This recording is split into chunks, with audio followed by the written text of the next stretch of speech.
Hello साथियों, पिछले video में हमने राजस्थान लैंड लॉज में कुछ ऑब्जेक्टिव क्वेश्चंस पर चर्चा की थी, जिनके जवाब आप लोगों में से कई लोगों ने मेरे को शेयर भी किए हैं। उनमें से ज़्यादातर सही हैं, लेकिन कुछ जवाब गलत हैं या जवाब दिए ही नहीं हैं।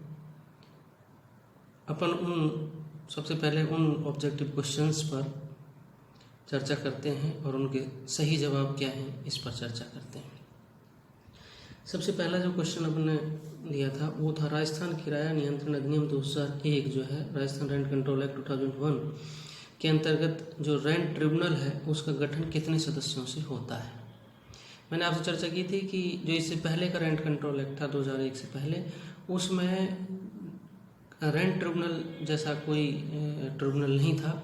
उससे पहले जब भी मकान मालिक या किराएदार से रिलेटेड जो मैटर डिस्प्यूट होते थे वो सिविल कोर्ट डील करता था, लेकिन इसमें स्पेसिफिक जो है रेंट ट्रिब्यूनल कॉन्स्टिट्यूट कर दिए गए और वो एक व्यक्ति जो पीठासीन अधिकारी होता है प्रिजाइडिंग ऑफिसर, वो एक व्यक्ति से कॉन्स्टिट्यूट होते हैं। तो इसका राइट आंसर ए है 1। दूसरा जो क्वेश्चन है राजस्थान राज्य राजस्व बोर्ड रेवेन्यू बोर्ड जो है के अंतर्गत अध्यक्ष के अलावा अधिकतम सदस्यों की संख्या कितनी होती है। अध्यक्ष के अलावा इसमें अपन को देखना है अध्यक्ष प्लस, तो 1 प्लस कितने मेंबर्स राजस्थान रेवेन्यू बोर्ड में मैक्सिमम हो सकते हैं। तो इसका राइट आंसर है बी 15 जो है 15 सदस्य होते हैं। तो chairman plus 15 members Rajasthan revenue board जो है उसके तहत होते हैं। नेक्स्ट अपना जो क्वेश्चन है Rajasthan land revenue act Rajasthan भू राजस्व अधिनियम 1956 कब से प्रवर्तन में आया। तो इसका राइट आंसर है 1 जुलाई 1956। 1 जुलाई 1956 से जो है राजस्थान भू राजस्व अधिनियम 1956 जो है इन्फोर्स हुआ राजस्थान में। उसके बाद नेक्स्ट क्वेश्चन जो आपका आता है राजस्थान टेनेंसी एक्ट राजस्थान काश्तकारी अधिनियम जो है 1955 का, वो अजमेर पर कब लागू हुआ। ये 1955 का एक्ट है, लेकिन स्पेसिफिक हम बात कर रहे हैं कि अजमेर पर कब लागू हुआ। तो इसका कुछ जगह पर ये जिनमें अजमेर भी सम्मिलित थी उनमें ये 15 जून 1958 को लागू हुआ।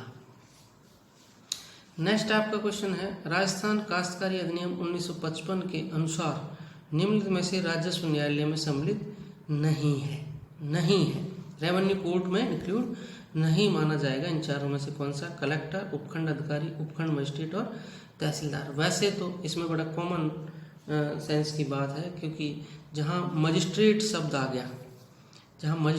आ गया वहाँ वो ना तो सिविल में सम्मिलित हो सकता और ना ही वो रेवेन्यू कोर्ट में सम्मिलित हो सकता है। इसलिए राइट आंसर इसका उपखंड मजिस्ट्रेट होता है। मैंने आपको क्लास में भी ये बताया था कि कलेक्टर, तहसीलदार, संभागीय आयुक्त, उपखंड अधिकारी ये जो होते हैं ये सब रेवेन्यू कोर्ट्स का काम करते हैं। लेकिन वही उपखंड अधिकारी जब उपखंड मजिस्ट्रेट हो जाता है तब वो क्रिमिनल कार्यपालक मजिस्ट्रेट कहलाता है, एग्जीक्यूटिव मजिस्ट्रेट का काम करता है, इसलिए वो इसमें सम्मिलित नहीं होगा। बाकी कलेक्टर, उपखंड अधिकारी और तहसीलदार इसमें रेवेन्यू कोर्ट की डेफिनेशन में कवर होते हैं। नेक्स्ट आपका जो क्वेश्चन था नाल बट क्या है। तो इसके ऑप्शन थे कुएं से सिंचाई के बदले नगद भुगतान, या कुएं से सिंचाई के बदले जिंस का भुगतान, ये ए और बी दोनों, या इनमें से कोई नहीं। जब आप नाल बट की डेफिनेशन देखेंगे तो उसमें जब आप किसी दूसरे व्यक्ति से जब आपके पास अपनी ज़मीन को सिंचित करने के लिए पानी लेते हैं, चाहे वो कुएं से लेते हों या दूसरे किसी साधन से लेते हों, नलकूप से लेते हों, और उसके बदले में या तो उसको कैश पेमेंट करते हैं या उसके बदले में फसल का कोई हिस्सा जो है, दोनों चीज़ें पेमेंट होती हैं। कई जगह नगद का सिस्टम होता है, कैश लेते हैं, और कई जगह जब आपकी फसल होगी तो उस फसल में से ही उसका कोई हिस्सा जिसको जिन्स कहते हैं उसको भी आप पे कर सकते हैं। तो दोनों को ही हम नाल बट कहते हैं, इसलिए इसका राइट आंसर जो है सी है, उपरोक्त दोनों ए और बी जो दोनों मिलकर के नाल बट की डेफिनेशन कंप्लीट होती है। नेक्स्ट आपका क्वेश्चन है राजस्थान काश्तकारी अधिनियम। राजस्थान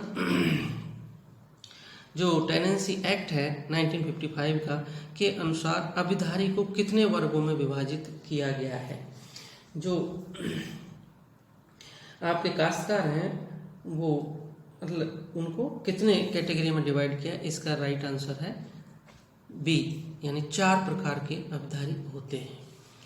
इसके साथ आपका जो नेक्स्ट जो क्वेश्चन है वो है निम्नलिखित में से किस भूमि में खातेदारी अधिकार उत्पन्न नहीं हो सकते हैं। मतलब किसी को आप उस भूमि में जो है खातेदार नहीं बना सकते हैं, ऐसी कौन सी भूमि है।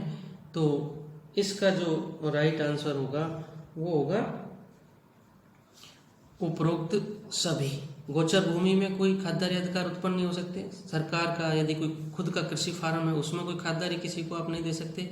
इसी तरीके से तालाब या उसकी जो पाल होती हैं उसकी जो भूमि है उसमें कोई खातेदारी अधिकार उत्पन्न नहीं किए जा सकते। तो इसलिए इसका राइट आंसर है उपरोक्त सभी। अब ये तो आपके जो ऑब्जेक्टिव क्वेश्चंस थे जिन्होंने मेरे को सेंड भी किए या नहीं किए उन सबको आप लोग उसको करेक्ट कर लें कि भाई ये इसके राइट आंसर्स होंगे। ये आपको कॉम्पिटिटिव एग्जाम्स में भी बहुत काम आते हैं। इसके बाद आपके कुछ जो है वो शॉर्ट नोट्स एग्जाम में आते हैं। अब चूँकि आपकी एग्ज़ाम भी मैं समझता हूँ इसी महीने में होने वाली हैं, तो आपको उस दृष्टि से तो शॉर्ट नोट जो आपको आते रहते हैं, जैसे एक शॉर्ट नोट है शायर। शायर जो राजस्थान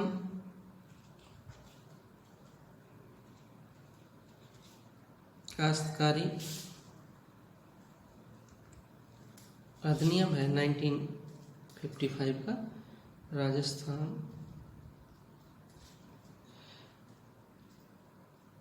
टेनेंसी एक्ट 1955 में जो एक्ट आया, इसका सेक्शन जो आप देखेंगे तो इसके सेक्शन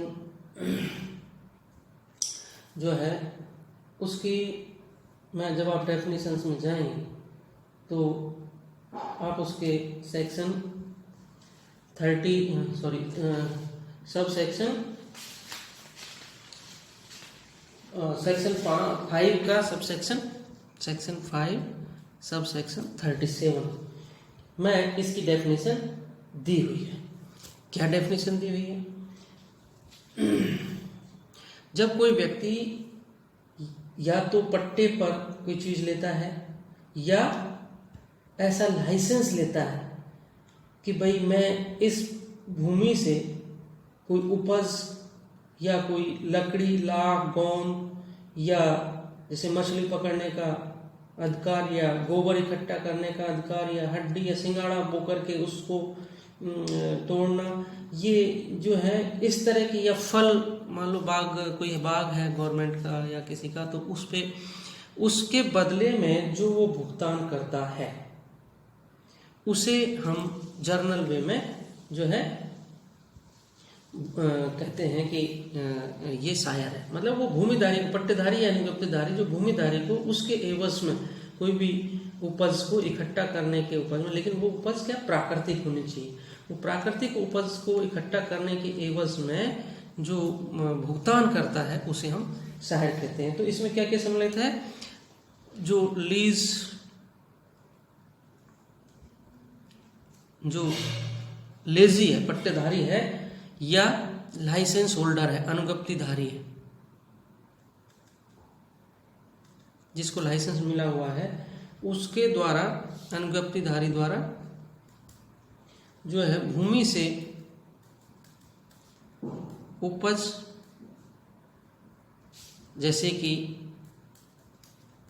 घास मान लो काटनी है, उसको लकड़ी काटनी है, उसका अधिकार है, इसी प्रकार से जैसे ईंधन ले सकता है, इसी प्रकार से फल फ्रूट्स वो इकट्ठे तोड़ सकता है। इसी प्रकार से लाख, जो जानते हैं आप लाख, जिसे ऐसे ही गोंद, इसी प्रकार से सिंघाड़ा,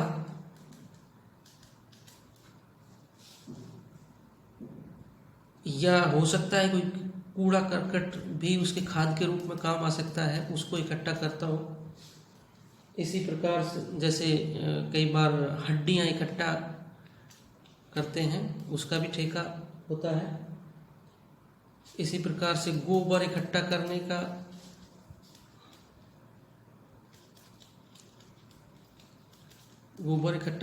अधिकार। इसी प्रकार से मछली पकड़ने का अधिकार हो सकता है, इसका पकड़ने का अधिकार है। या वन संबंधी जो अधिकार है,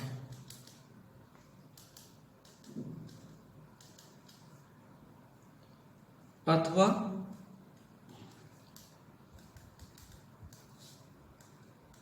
कृत्रिम साधनों, आर्टिफिशियल जो मीन्स होते हैं, उनके द्वारा सिंचाई